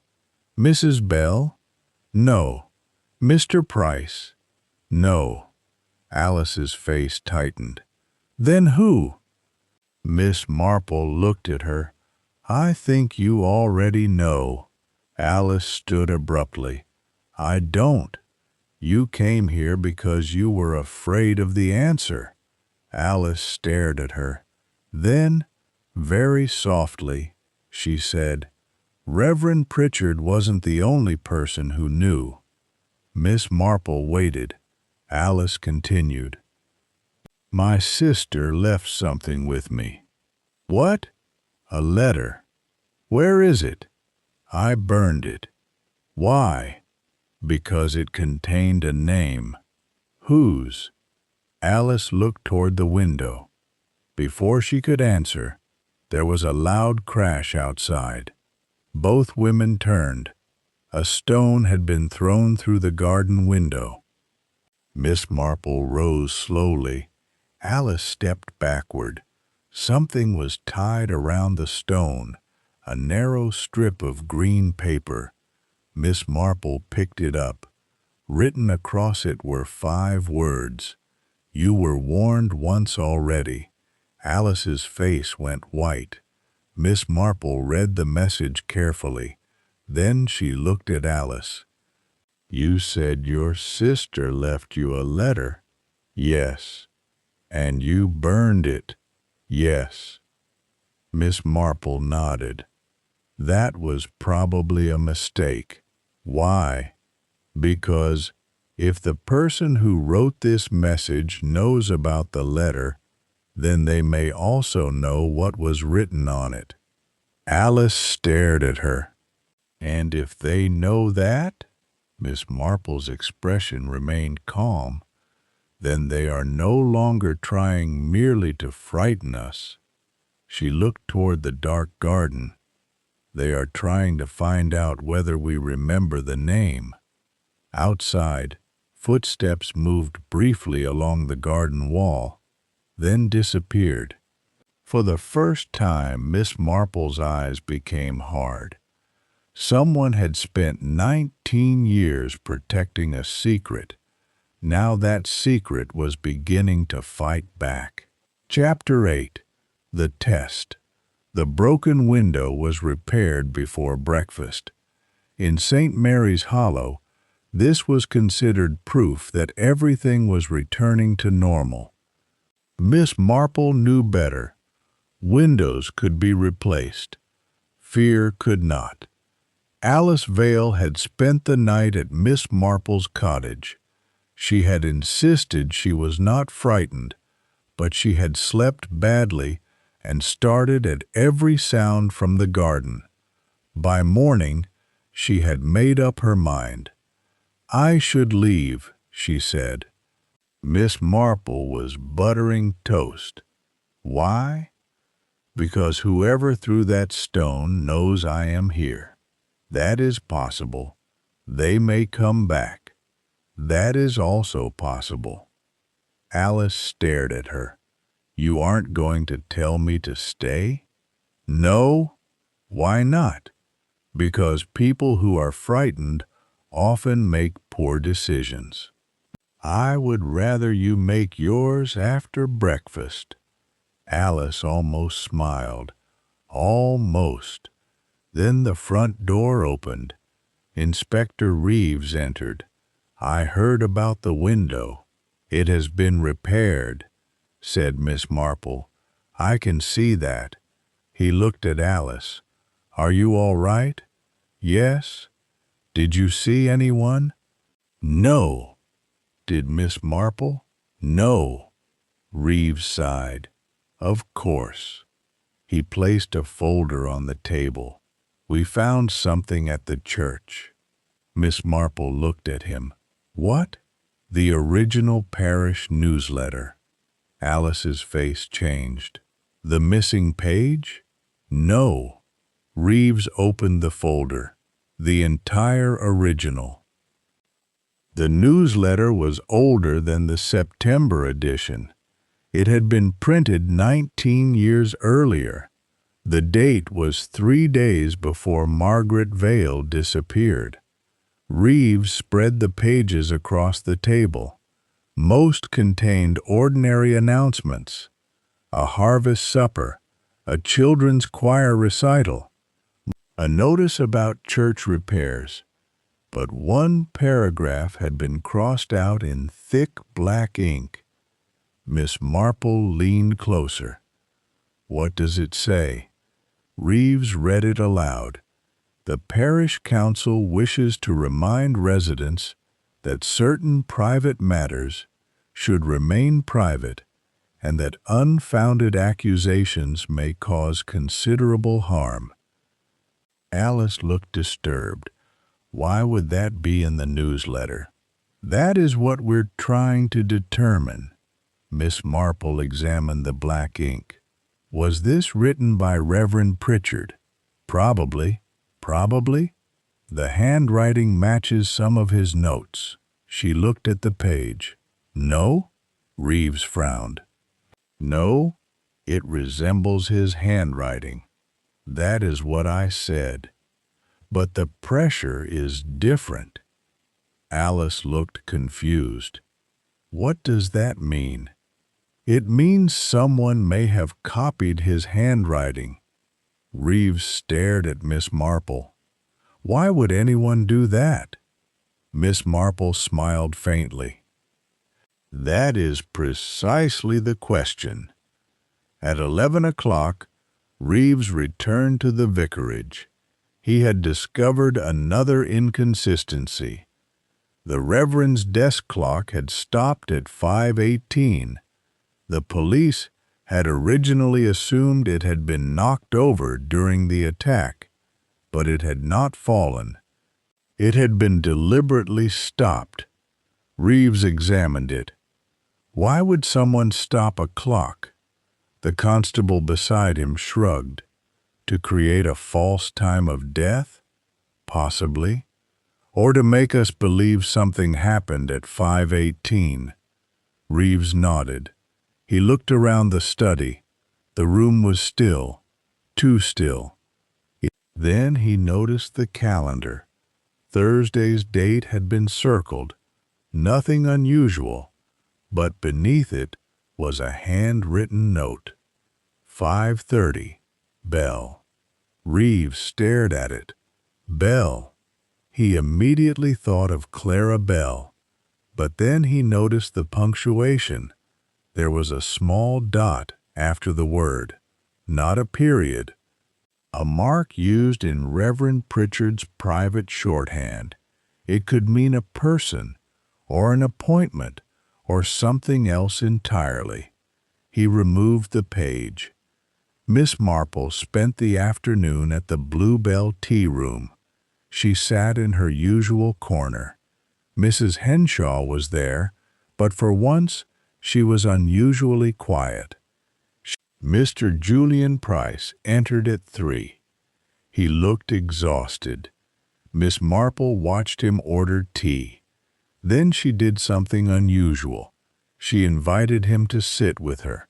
He seemed surprised. Me? Yes. He sat. You wanted something published in the newsletter, she said. Yes. Was it about Margaret? No. Miss Marple waited. Price looked toward the window. It was about Arthur. The Reverend? Yes. What did you want to reveal? That he had lied. About Margaret? Not exactly. Miss Marple studied him. What did he lie about? Price lowered his voice. Money. She said nothing. The church accounts, he continued. There was money missing. How much? Enough to matter. Did Reverend Pritchard take it? No. Then who did? Price shook his head. That was the trouble. You didn't know? I knew where the money went. Miss Marple leaned slightly forward. Where? Price hesitated. To someone connected to the parish. Who? I never found out. Miss Marple smiled gently. Mr. Price, you are very good at keeping secrets. I have had practice. Did Reverend Pritchard know who received the money? Yes.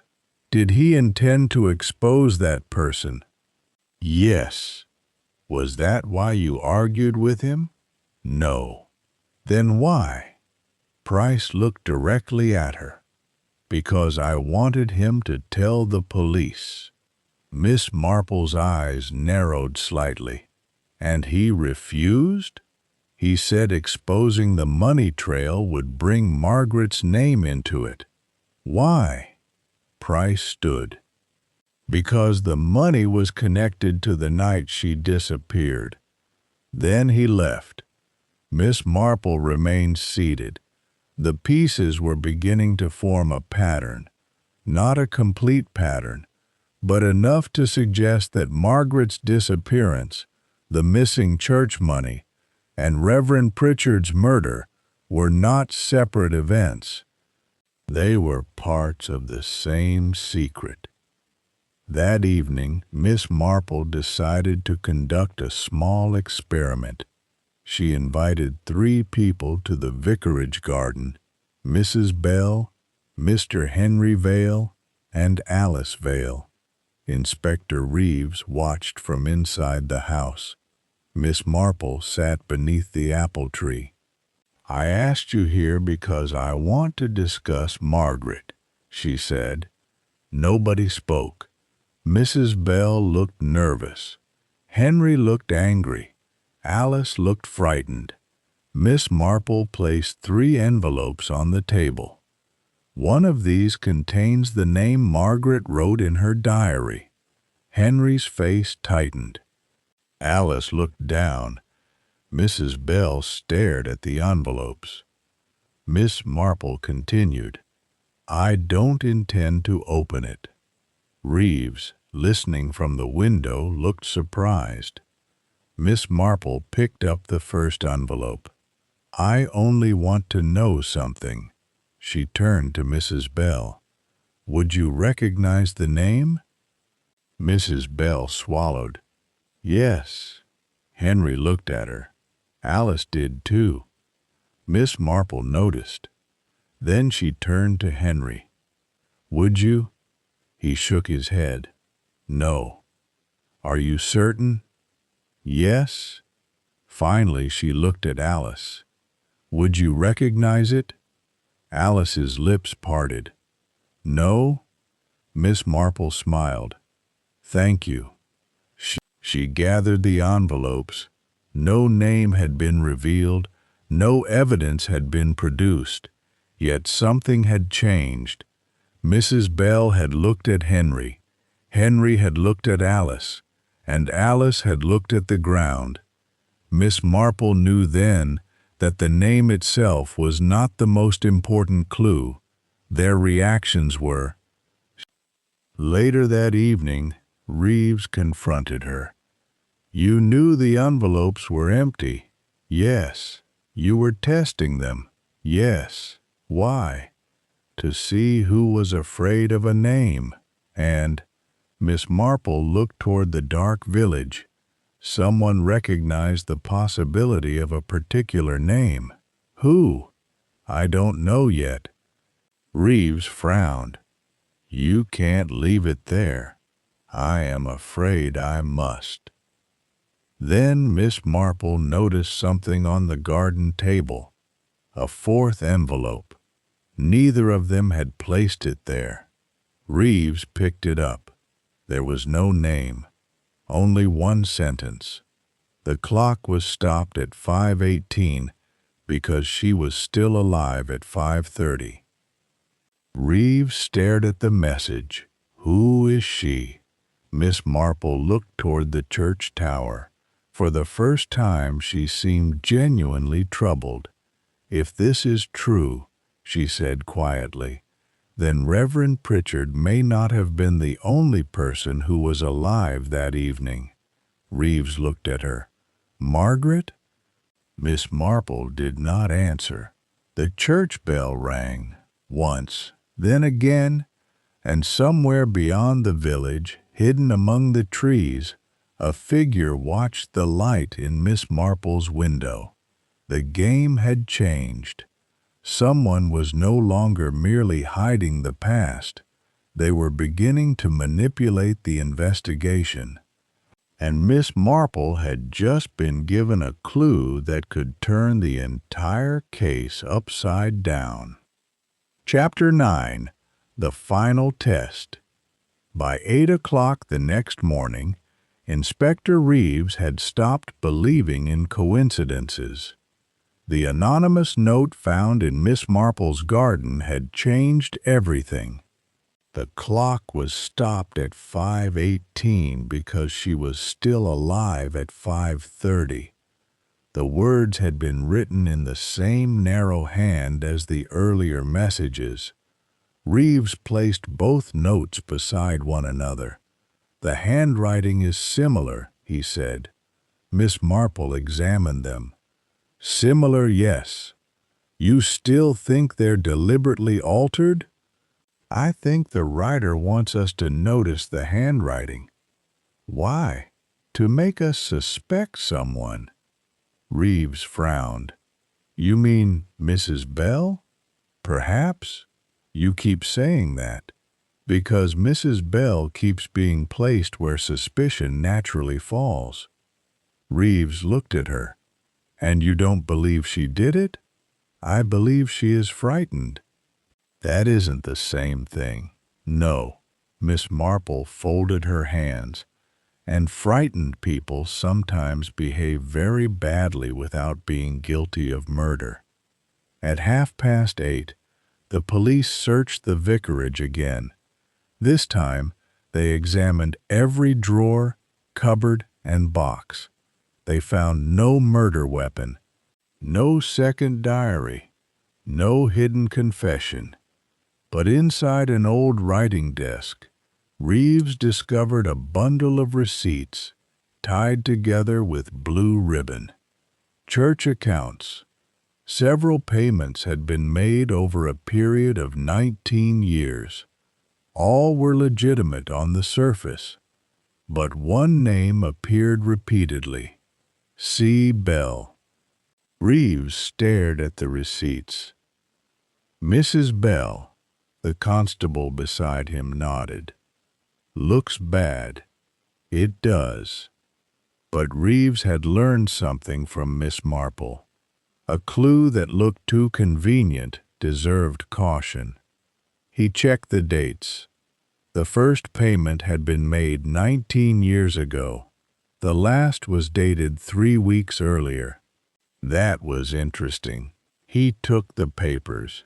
Bring Mrs. Bell in. Mrs. Bell arrived at the station shortly after 10. She looked tired. When Reeves placed the receipts before her, she closed her eyes. I knew this would happen. What are these payments? Money. I can see that. They were for Margaret. Reeves stared at her. For Margaret? Mrs. Bell nodded. After she disappeared, Reverend Pritchard believed she might still be alive. Why? Because he received letters. From Margaret? I don't know. Then why did he send money? He thought someone was helping her. Who? Mrs. Bell shook her head. I never knew. You've been lying to us. I've been protecting someone. Who? She looked at him. Myself. Reeves waited. Mrs. Bell's hands trembled. I was there that night. You already told me you saw Margaret. I saw more than I told you. What? Mrs. Bell swallowed. Margaret came to the church because she had discovered something about the parish accounts. The missing money? Yes. She threatened to expose it? She intended to. Who was taking it? I don't know. Reeves leaned forward. You're still protecting someone. Mrs. Bell looked toward the door. I promised Arthur. Arthur is dead. I know. Then the promise is meaningless. Mrs. Bell's eyes filled with tears. No, it isn't. She stood. I won't say another word. At noon, Miss Marple visited Alice Vale. Alice was sitting in her father's house, staring at an old photograph. It showed Margaret at 19. She was smiling. Behind her stood Reverend Pritchard, and beside him, Miss Marple stopped. Who is that? Alice looked at the photograph. Mrs. Bell. No, Miss Marple pointed. Beside Reverend Pritchard. Alice stared. That is Mr. Thomas Avery. Who was he? The church treasurer? Is he still alive? Alice shook her head. He died 12 years ago. Did he know Margaret? Yes. How well? Alice looked uncomfortable. I don't know. Miss Marple studied the photograph. Thomas Avery was smiling, but Margaret was not looking at the camera. She was looking toward him. Miss Marple remembered something. The parish accounts, the missing money, the old newsletter, the warning letter, the green thread, the stopped clock. All the clues seemed to circle around the same group of people, but one piece was still missing: the reason. That afternoon, Miss Marple asked Inspector Reeves to meet her at the church. "I want you to do something," she said. "What?" "Announce that the police have discovered the missing pages of Margaret's diary." Reeves looked surprised. "We haven't." "I know. You want me to lie?" "Only temporarily." "Why?" "To see who reacts." Reeves hesitated.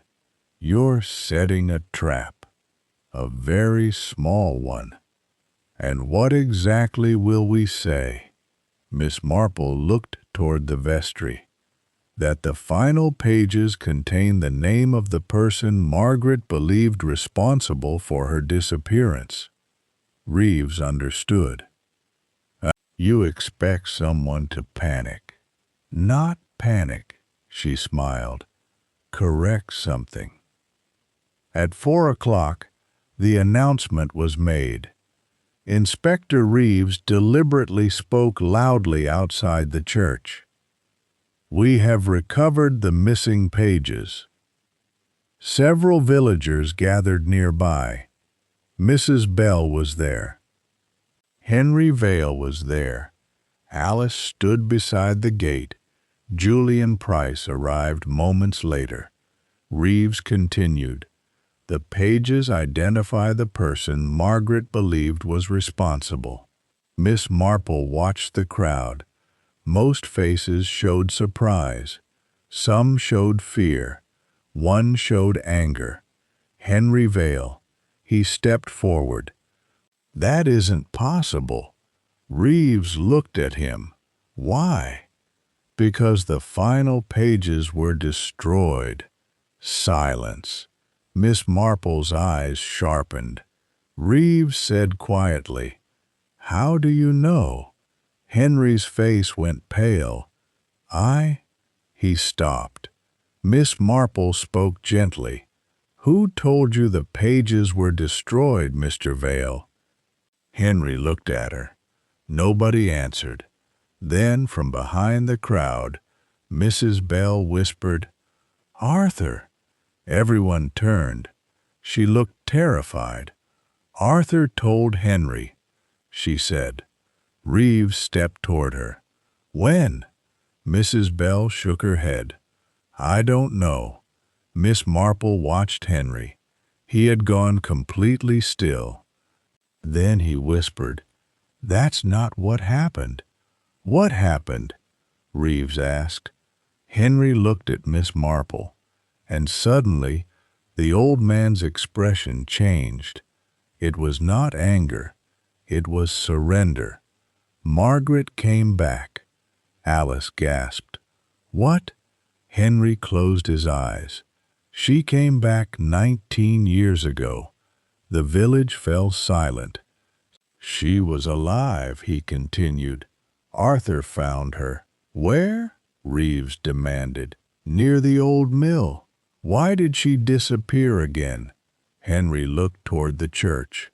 "Because she had seen who was taking the money." "Who?" Henry opened his mouth. Before he could answer, there was a cry from inside the church. Everyone turned. A crash followed. Reeves ran toward the vestry. Miss Marple followed more slowly. Inside, the archive cupboard stood open. The diary was gone. On the floor lay a single sheet. Reeves picked it up. It contained only one sentence. "You were looking for the wrong person." Miss Marple read it. Then she looked toward the open side door. The murderer had not fled in panic. They had left deliberately, which meant they had wanted the police to find the note. Miss Marple's gaze moved across the room, to the empty cupboard, to the old records, to the church bell rope, then to the clock above the vestry door. It was stopped. 5:30. Her face became very still. "Inspector," she said. "What?" "The anonymous note was telling us the truth." Reeves stared at her. You mean Margaret was alive at 5:30? Yes. Then Reverend Pritchard wasn't the only person connected to that evening. No, Miss Marple looked toward the doorway. And now I know why the murderer wanted us to believe otherwise. That evening, Miss Marple invited 4 people to the vicarage: Mrs. Bell, Henry Vale, Alice Vale, and Julian Price. Inspector Reeves waited unseen in the adjoining room, and Miss Marple placed 4 cups of tea on the table. I thought, she said pleasantly, that we might finally discuss what happened 19 years ago. Nobody spoke. She continued. Margaret discovered that money was being taken from the parish accounts. Julian Price looked down. She confronted the person responsible. Henry closed his eyes. Reverend Pritchard tried to protect her. Mrs. Bell's hands began to tremble, and someone created the story that Margaret had left voluntarily. Alice whispered, "Who?" Miss Marple looked at her. "That is the wrong question." Everyone stared. And the important question, Miss Marple continued, is who knew Margaret was still alive after everyone believed she had disappeared? Silence. Then Miss Marple reached for her teacup. "I think one of you knows." She took a small sip. "And I think that person has just made one final mistake."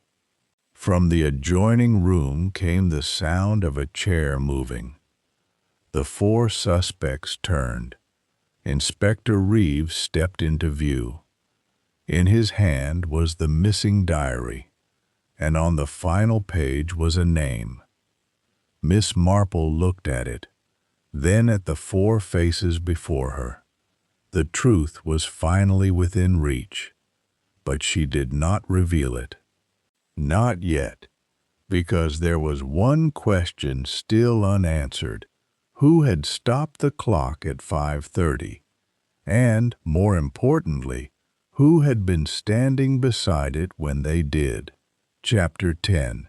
The Truth in the Parish. For several seconds, nobody moved. Inspector Reeves stood in the doorway, holding Margaret Vale's diary. Mrs. Bell had gone pale. Henry Vale stared at the floor. Alice looked from the diary to Miss Marple. Julian Price alone seemed bewildered. Miss Marple remained perfectly calm. "Well," she said gently, "I think we have kept one another waiting long enough." Reeves placed the diary on the table. The final page was hidden beneath the lining of the archive cupboard. He opened it. There, beneath Margaret's familiar handwriting, was a single name: Thomas Avery. Alice gasped. "But he died 12 years ago." "Yes," said Miss Marple. "That cannot mean he killed Reverend Pritchard." "No," Miss Marple replied. "It means something else." She looked around the room. Thomas Avery was the parish treasurer 19 years ago. He was also responsible for the church accounts. Margaret discovered that money was being diverted. Julian Price nodded slowly. "That was what I found." "Yes," said Miss Marple, "but Margaret discovered something more important." Reeves turned toward her. "What?" "She discovered that Thomas Avery wasn't acting alone." Henry Vale closed his eyes. Miss Marple noticed. "You knew," Henry whispered. "Yes." Alice turned toward her father. "You knew?" "I knew there was someone helping him." "Who?" Henry said nothing. Miss Marple answered, "Clara Bell." Mrs. Bell began to cry. Alice stared at her. No, Mrs. Bell covered her face. It wasn't supposed to become this. Reeves stepped forward. You helped Avery steal the money? Mrs. Bell shook her head. Not at first. Miss Marple spoke softly. That is the important distinction. Everyone looked at her. Clara was the parish secretary. She handled correspondence and records. Thomas used her access to move money between accounts. At first, she believed the payments were legitimate. Mrs. Bell nodded miserably. He told me it was temporary. And Margaret discovered the truth. Miss Marple continued. She found the account books. She confronted Thomas. Then she told Reverend Pritchard. Reeves looked at Henry, and Margaret disappeared. Henry finally raised his head. She didn't disappear. His voice broke. She ran. Why? Because Thomas threatened her. Mrs. Bell whispered, He threatened all of us. Miss Marple nodded. Margaret met someone near the old mill that evening. It was Thomas Avery. She had intended to confront him. He followed her, Henry said. What happened? Margaret escaped. Alice stared at her father. You said she left. I lied. Why? Because Thomas told me he would hurt her if I spoke. Henry looked toward the window. Margaret came back to the village 3 days later. Reverend Pritchard found her. Reeves frowned. Then why did everyone continue believing she had left? Because Margaret was frightened, said Henry. Miss Marple continued the story. She left again, but not before giving Reverend Pritchard evidence against Avery. The diary, Reeves said. Yes, but Thomas Avery died 12 years ago. Correct.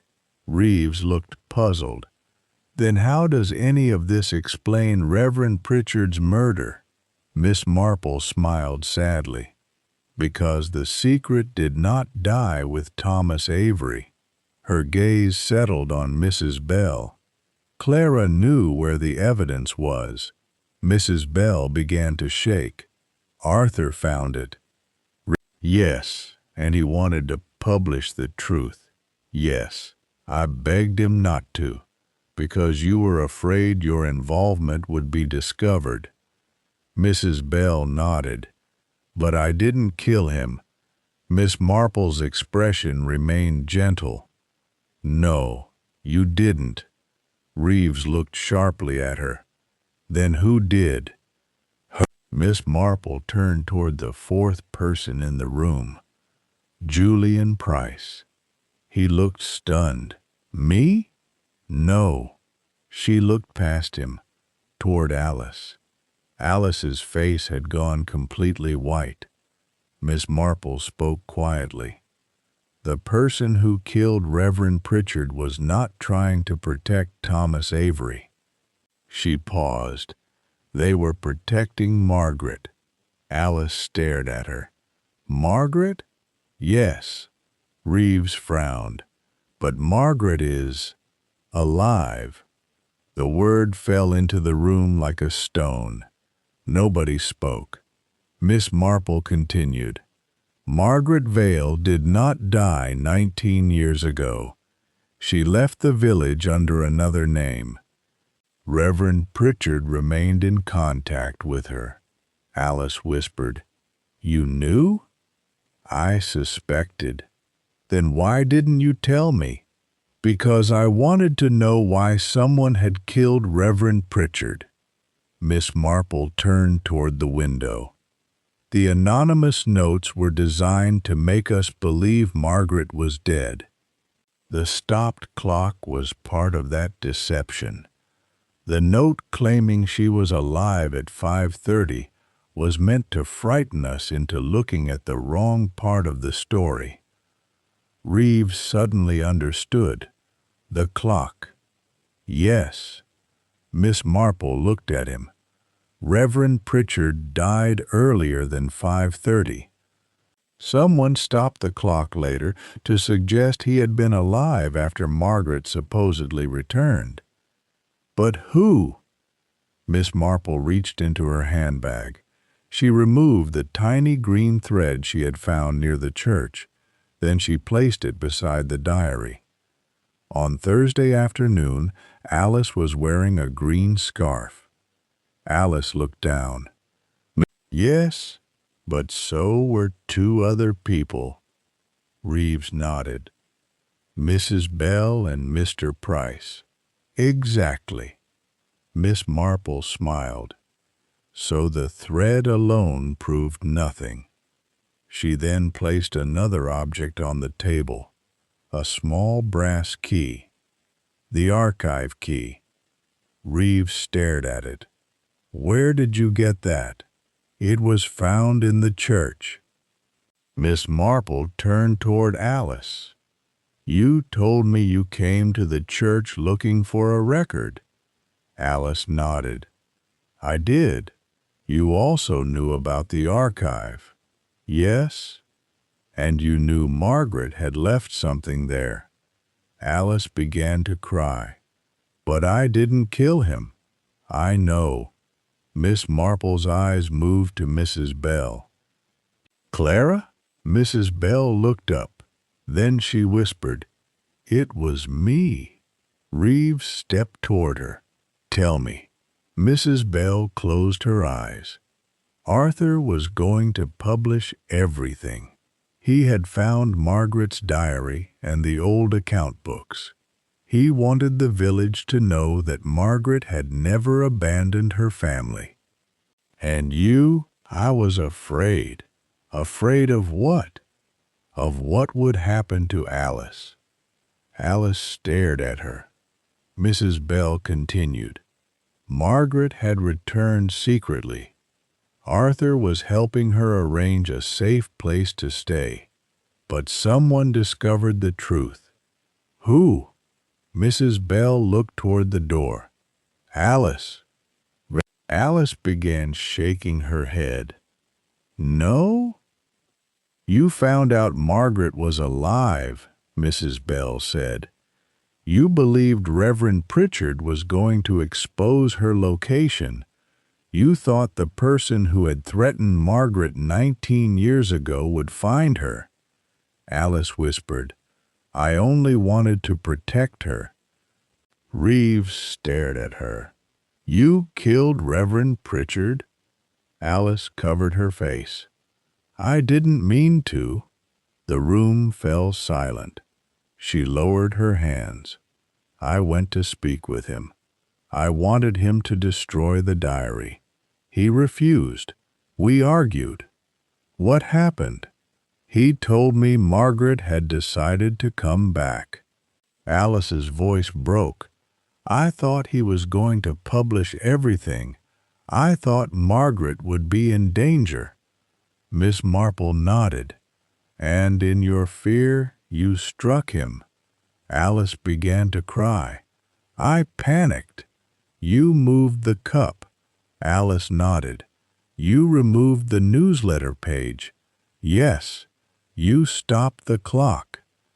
Yes, and later you returned to the archive for the diary. Alice looked at Miss Marple. I thought nobody knew. That was your mistake. Miss Marple gently touched the diary. You forgot that fear leaves patterns, Reeves asked. The anonymous notes? Alice shook her head. Not all of them.